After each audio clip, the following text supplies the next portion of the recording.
अंगारा और खूनी भेड़िया के पिछले भागों में आपने पढ़ा कि किस तरह से जंगल में एक भेड़िए का आतंक फैला होता है और एक स्कूल बस जब वहाँ जाती है तो उसके बच्चे भी सारे गायब हो जाते हैं।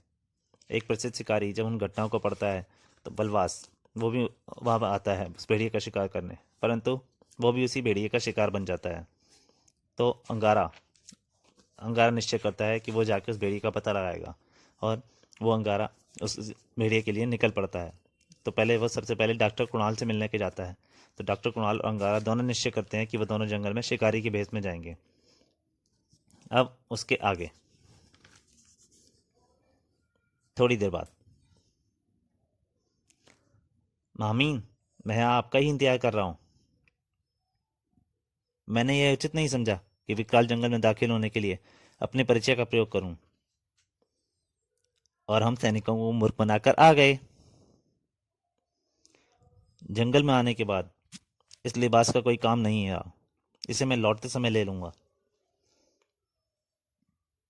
भेड़ी को कैसे तलाश करोगे? यह कोई मुश्किल काम नहीं मेरे लिए, लेकिन पहले हम जंगल में कोई ठिकाना तो बना लें। जल्दी उन्हें एक गुफा नजर आई। वह गुफा ठीक रहेगी। दोनों उस गुफा में ही चले गए। सबसे पहले भोजन और पानी की व्यवस्था होनी चाहिए। पता नहीं हमें कितना समय यहाँ बिताना पड़े। अभी पता लगाता हूँ यह सामान यहाँ कहाँ मिलेगा। अंगारे ने पास बैठे कौवे से बोला, एक काले कौवे, तो हमारे आगमन की बहुत टाएं टाएं कर रहा है। जाकर पानी का पता लगाकर पानी कहाँ है। मुझे इस तरह हुक्म देने वाले तुम कौन हो? क्या यहाँ के वन्य प्राणियों ने कभी अंगारा का नाम नहीं सुना? अंगारा? देवता अंगारा? हम सबका आका अंगारा? हाँ, मैं अंगारा हूँ। सुनो वनवासियों, अंगारा देवता आया है। पानी लाओ, भोजन लाओ, कहाँ हो? उस कौवे ने पूरे जंगल में सारे जानवरों को बता दिया।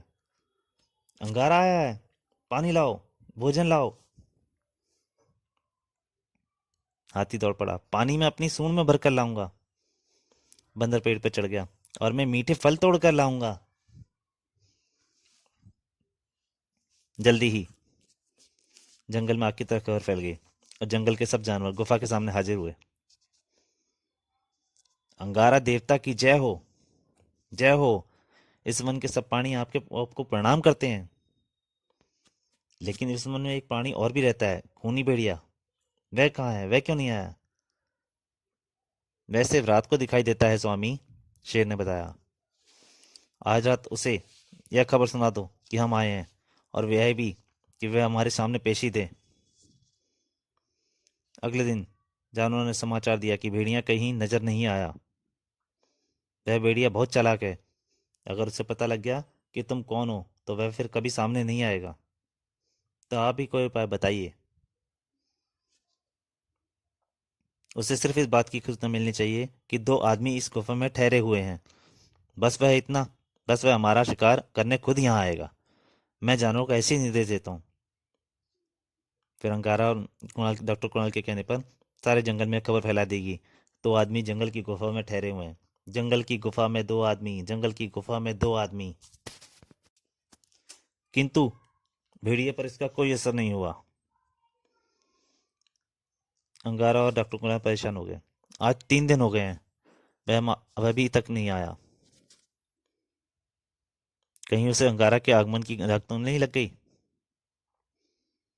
अब हमें खुद ही उसकी तलाश में निकलना चाहिए। ठीक है मामी, आप यहीं रहें, मैं तलाश करता हूँ। डॉक्टर कुणाल को जंगल में वहीं गुफा में छोड़कर अंगारा जंगल में भेड़िए की तलाश में निकल पड़ा। जंगल की खाक शांत था अंगारा। जंगल बाबा की कुटिया तक पहुंच गया। इस जंगल में झोंपड़ी? अंगारा झोंपड़ी में पहुंचा। कोई पहुंचा हुआ साधु संत लगता है, जो इस समय गहरी नींद में सो रहा है। जंगल बाबा गहरी नींद में थे। किंतु यह विचित्र सी गंध कहाँ से आ रही है? अंगारा को एक अजीब तरह की गंध आ रही थी वहां पे। अंग, अंगारा की विलक्षण शक्तियों में से एक शक्ति यह थी कि वह गंध से प्राणियों को पहचान कर लेता था। यह गंध ना तो किसी विशेष जानवर की है, ना मानव की है, परंतु है किसी प्राणी की। ऐसा कौन सा विचित्र प्राणी इस झोपड़ी में है?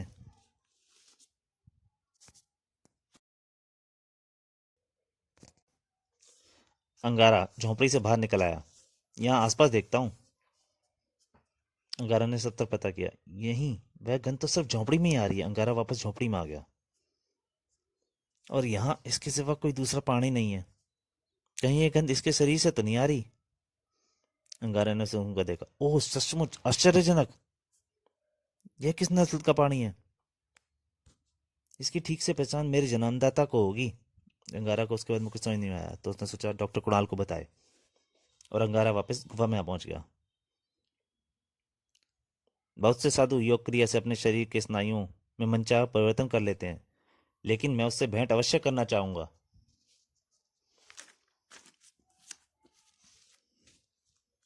अंगारा डॉक्टर कुणाल को लेकर झोंपड़ी में पहुंचा।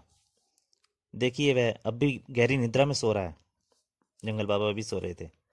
डॉक्टर कुणाल जंगल बाबा के शरीर पर झुक गया। यह तो कोई अघोरी मालूम पड़ता है। अरे, इसकी हथेली पर बाल! डॉक्टर कुणाल चौंक गए। सुनो अंगारा, हमें इसकी निगरानी करनी होगी। मुझे इस पर शक है। कैसे शक? यह मैं तुम्हें बाद में बताऊंगा। मेरा ख्याल है कि रात होते ही ये नाग जाग जाएगा, और अब शाम ढलने को है। छिपने के लिए यह घना वृक्ष ये सही रहेगा। तो दोस्तों, इस भाग में कहानी यहीं तक। बस थोड़ा सा इंतजार कीजिए, दूसरा भाग भी जल्दी ही डाल रहा हूँ, इसका अंतिम भाग। तब तक के लिए नमस्कार।